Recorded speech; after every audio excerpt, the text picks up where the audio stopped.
FM Bangka. Kali ini saya di samping saya kedatangan seorang tamu, namanya adalah panggilannya apa nih? Matthew. Nama lengkapnya apa nih? Matthew Rafael Benedictus Mudoro. Oke, namanya panjang banget dan saya susah banget untuk memanggilnya. Ini namanya memang barat-barat begini ya sekarang ya anak-anak sekarang ya? Sepertinya. Oke. Kalau sekolah SMA mana? Santo Yosef Pangapnya. Oh, anak Santo Yosef. Oke. Iya.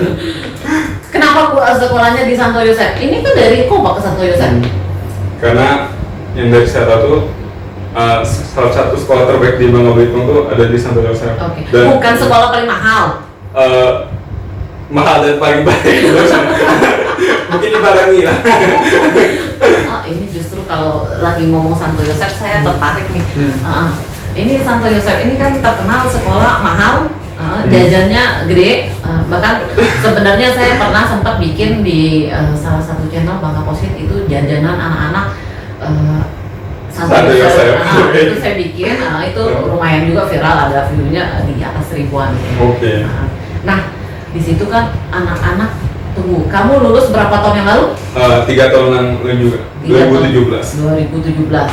Saat itu uang jajannya berapa? Enggak mana tuh, soalnya waktu itu kan saya ngekos juga. Jadi per minggunya itu kurang lebih 500-an. Tapi itu juga ya pintar-pintar ngatur lah.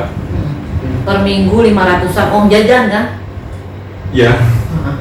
Gede lah ya. Kamu nggak kamu gaji UMK berapa di Bangka Belitung? Gaji UMK itu hanya 3,2 juta. 3,2 juta. Jadi kalau misalnya, udah Kak, nggak usah diomongin tentang UMK dan tentang sekolah di Yosef, karena memang sekolah.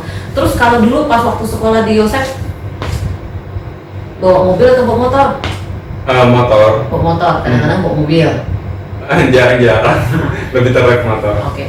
Selain sekolah terbaik, memang sekolah favorit di Bangka Belitung ya. Nah, menurut kamu Yosef itu sendiri, Santo Yosef itu sendiri, apa sih yang menarik dari minat anak-anak itu bisa sampai ke sana jalurnya? Karena anak saya juga termasuk yang berminat. Pokoknya nanti lulus saya mau ke Yosef. Mungkin ini sih kalau di bidang prestasinya juga banyak. Selain itu juga mungkin banyak yang ganteng dan cantik juga. Daya pikat lebih.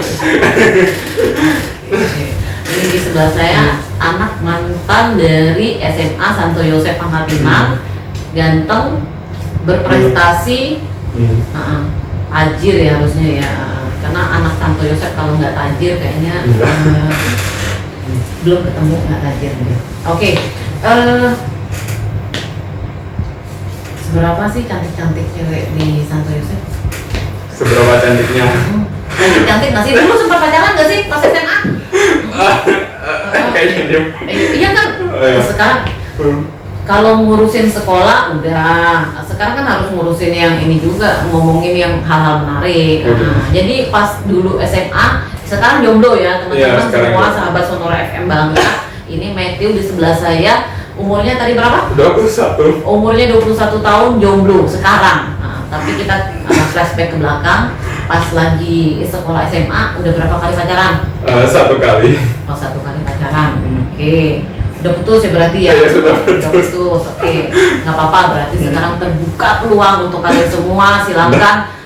Nanti saya kasih alamat Instagramnya, tolong ya bro diposting ya. Setidaknya fotonya 1 ya. Karena ini anak sebelah saya ini kagak ada foto di Instagramnya. Saya ngintip Instagramnya no postingan. Ini ganteng-ganteng harus dipublikasikan ya.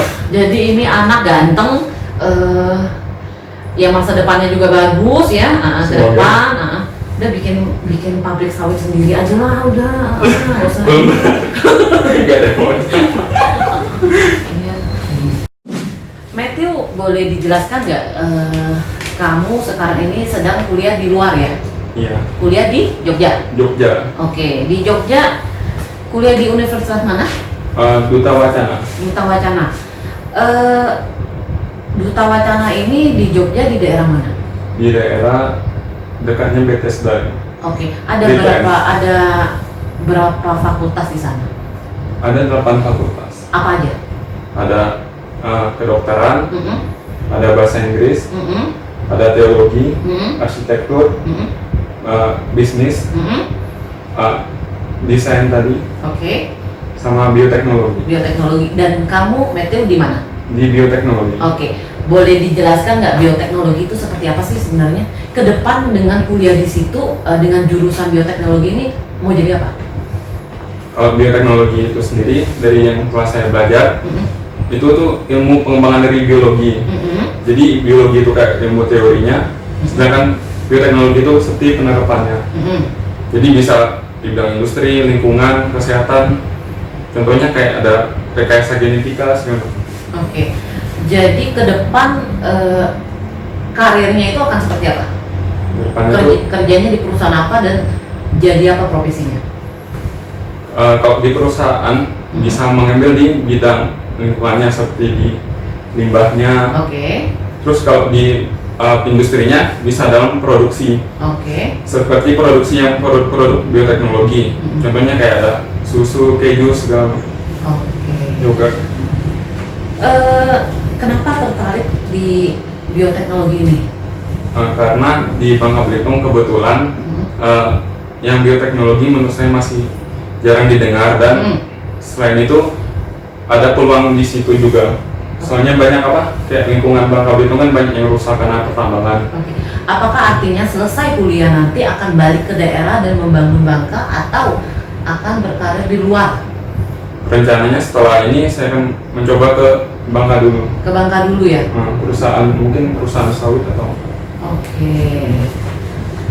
Ini Matthew ini kelahiran Bangka Belitung. Iya, Bangka Belitung. Bangka Belitung, umurnya berapa? 21 tahun. 21 tahun. Daerah mana ini Bangka Belitungnya? Kobak, Bangka Tengah. Kobak, Bangka Tengah. Ini anak sebelah saya ini jomblo atau bukan? Jomblo. Belajar bioteknologi. Kamu udah semester berapa? Semester 6. Semester 6. Targetnya berapa? 2 semester lagi selesai? 2 semester lagi semoga. Biasanya kalau misalnya untuk sawit ya, apa yang akan fungsi baik bioteknologi ini ke sawit itu untuk fungsinya sendiri untuk ngecek apa tuh? Kalau dari saya tuh kan tadi saya ngomong di limbah. Jadi saya tertarik di limbahnya karena limbah sawit ini terkenal karena baunya. Terus pengolahannya juga, kalau saya pernah pergi ke salah satu pabrik tuh pengolahannya masih agak kasar. Jadi harapannya dengan belajar ini saya bisa lebih kasih saran juga, misalkan lebih baik gimana. Dengan ilmu di bidang bioteknologi ini, kira-kira kamu punya bayangan nggak penghasilannya seberapa? Kan kalau orang kuliah, orang tahu dong jurusannya itu, misalnya saya mau ke akuntansi, saya mau ke manajemen, ke depan saya akan jadi ini atau manajer ini segala macam, penghasilan saya skalanya sekian. Kalau di bayangan saya sih tergantung jurusan yang mau kita ambilnya. Misalkan kayak kalau di industri kayak pembuatan susu itu mungkin kisaran kayak sedikit lebih tinggi dari gaji biasanya, maksud dari UMR. Tapi kalau di bidang lingkungan kebetulan Bangka juga masih jarang, mungkin kan sedikit lebih tinggi. Sedikit lebih tinggi. Ada niat nggak buka konsultan atau konsultan lingkungan? Itu bisa nggak dengan ilmu bioteknologi ini buka jadi konsultan lingkungan? Bisa, karena ada juga mata kuliah AMDAL gitu ya. Jadi artinya misal ya ke depan saya mau membangun sesuatu, terus saya harus mengkaji lingkungannya, biasanya kita urusannya AMDAL.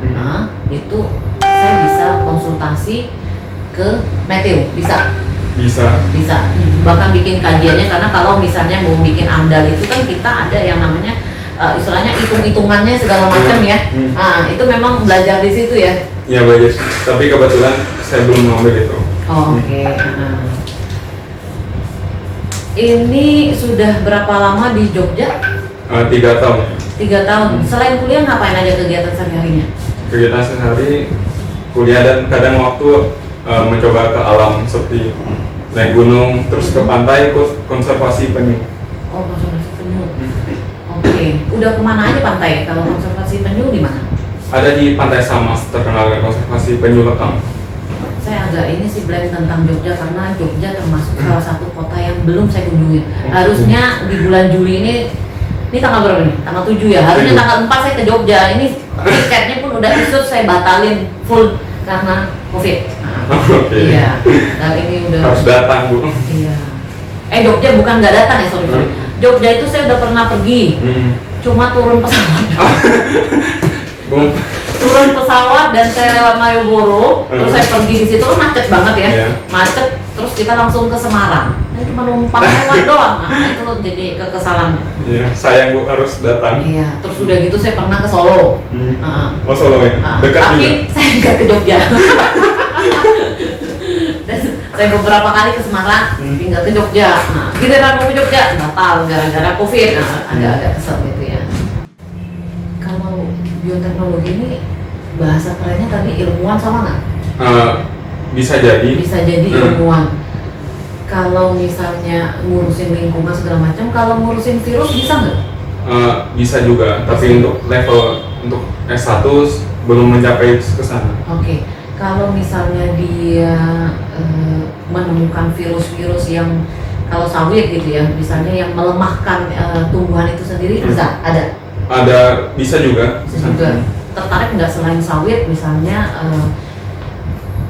ngecek data atau mengolah ngelihat bagaimana perkembangan virus yang terjadi di lada. Kan sekarang lagi menarik nih fenomena lada yang jadi kuning ya, daun-daunnya jadi kuning. Itu menurut Matthew sendiri gimana? Bisa jadi emang karena tadi ada virus atau bakteri, mungkin jamur juga bisa. Mungkin jamur juga bisa. Ada soalnya, faktor dengan ini nggak tanah? Ada juga sih kayaknya. Soalnya tanah Bangka yang saya tahu tuh emang pH-nya lebih asam. Lebih asam ya, karena lada di Bangka dengan lada di Lampung pun kadang lebih bagus lada di Lampung loh ya. Nah, padahal sumber lada itu sendiri dari sini. Bangka itu. Iya. Saya. Jadi ini masih berapa lama lagi di Jogja? 1 tahun lagi ya? Semoga 1 tahun. 1 tahun lagi nanti balik ke Bangka. Nanti teman-teman boleh kok semua mau nge-DM untuk Instagram, tapi boleh untuk komentar di bawah ini aja, komentar. Nanti kita kasih tahu. Selain mungkin saya dikirimin foto-foto pas kegiatan lingkungan yang menarik, misalnya naik gunung, sempat naik gunung nggak? Sempat 4 gunung sih. 4 gunung. Nah, pas naik gunung, tolong saya dikasih ya foto-fotonya, biar saya share juga ke teman-teman. Terus selain naik gunung ke pantai? Iya, pantai Samas, pantai Gunung Kidul. Oke. Kalau di Bangka Belitung udah ke pantai mana aja? Jangan daerah orang terus yang dibicarain ya. Oh iya. Yang jelas pantai yang di Koba lah. Yang paling mungkin pantai Arum Dalam mungkin orang sering dengar. Yang Gebang Kemilau. Oke. Kalau surga pantai paling terpanjang itu di sepanjang jalan Koba itu panjang banget gitu ya? Iya, benar. Itu sayang banget ya, belum. Keren. Iya, keren ya. Jadi kalau mau ke Koba itu ngeliat deburan ombak itu sepanjang berapa kilo itu? Dari Penyakit. Ini orang Koba harusnya tahu berapa kilo. Saya tuh panjang banget. Berkilo-kilo pokoknya. Berkilo-kilo. Lebih dari 10 mungkin. Jadi orang tuanya usahanya apa di Koba? Orang tua usaha toko bangunan. Toko bangunan. Oh. Punya berapa bersaudara? 3 bersaudara. 3 bersaudara. Yang nerusin usaha bapak siapa? Koko pertama. Oh, Koko pertama. Udah dicaplok, berarti udah lah ngurusin sawit aja. Semoga ya. Punya nggak sebenarnya kebun sawit? Biasanya sebenarnya orang-orang kan punya kan? Punya. Berapa hektar? Enggak ada. Teman-teman, ini di sebelah saya ini selain tajir memang sebenarnya usahanya sudah diperuntukkan untuk beliau kayaknya ya. Enggak.